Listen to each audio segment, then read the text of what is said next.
வேதம் அப்படின்னு சொன்னாலே, வேதியியல் படிக்கிறாங்க. இன்னைக்கு பிள்ளைங்கலாம் வேதியியல்னு ஒண்ணு படிக்கிறாங்க.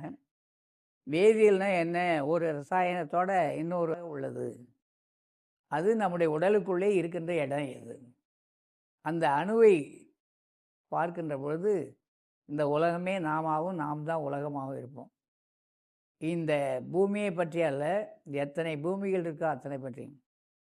காற்று, வளிமண்டலம், சூரியனை பற்றி, சந்திரனை பற்றி, நட்சத்திரங்களை பற்றி, இந்த அண்டங்கள், புவனங்கள், பேரண்டம், அவ்வளோ பிரபஞ்சம் அத்தனையும் உணர்ந்து, அதிலே விளைகின்ற ஒவ்வொரு பொருளையும் உணர்ந்து, பௌதிகன் என்று சொல்லக்கூடிய இந்த பூமியிலே என்னெல்லாம் விளைகிறது? என்ன விளையல? தங்க விளையலையா? இரும்பு விளையலையா? அலுமினியம் விளையலையா? துத்தநாக விளையலையா? செம்பு விளையலையா? தங்கம் விளையலையா? எல்லாம் பூமியில் இருக்குது. நம்முடைய தேகத்திலையும் இதெல்லாம் இருக்குது. அதனால தான் இந்த உடலை தங்கமாக பார்க்க வேண்டும்னாரு வள்ளலார். இந்த சித்தர்கள்லாம் தேகத்தை பற்றி அப்படி எடுத்துக்கவே இல்லை. உங்களே மெய்க்காகவே அவர்கள் பாடுபட்டார்கள். இந்த பொய் உடல் மெய்யானது. நாம் மெய்யும் உணரவில்லை, இந்த பொய்யான இந்த உடல் மீதும் பற்று வைக்கல. இந்த உடல் மீதாவது நமக்கு பற்று இருந்ததுன்னா உடலை பற்றியே உண்மை நமக்கு புரியும். நேற்றுக்கு இருந்த இந்த உடலில் இன்றைக்கி ஏன் இது வந்தது? இது என்னால் வந்திருக்கலாம், பிறரால் வருவதற்கு வாய்ப்பே கிடையாது. அப்போ நான் தேகத்தை சரியாக கவனிக்கலை. அப்போது எனக்கு கொடுக்கப்பட்ட தேகத்தை நான் புரிந்து கொள்ள வேண்டும். அதுதான் தன்னை அறிதல்.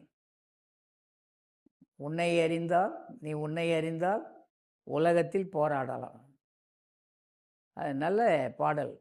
மெய் நமக்குள்ளே இருக்கின்ற ஒரு பொருள். அந்த மெய்யை எதனால் அறிய முடியும்னா, உடல் இருந்தால் தான் அதை அனுபவிக்க முடியும், அறிந்து கொள்ளவும் முடியும்.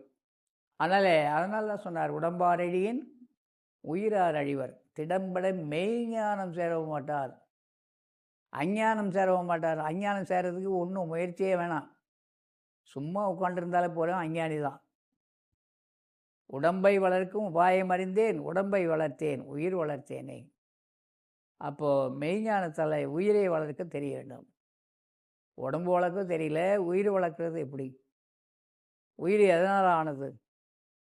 ஒரு டெஃபினேஷன், ஒரு விளக்கம். உயிர் எப்படிப்பட்டது? ஆன்மா எப்படிப்பட்டது?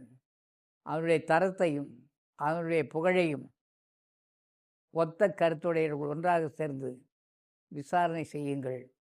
தனித்தனியாகாது விசாரணை செய்து கொண்டிருங்கள், கண்டிப்பாக வெளிப்படும்னு வள்ளல் பெருமான் எழுதியிருக்கார்.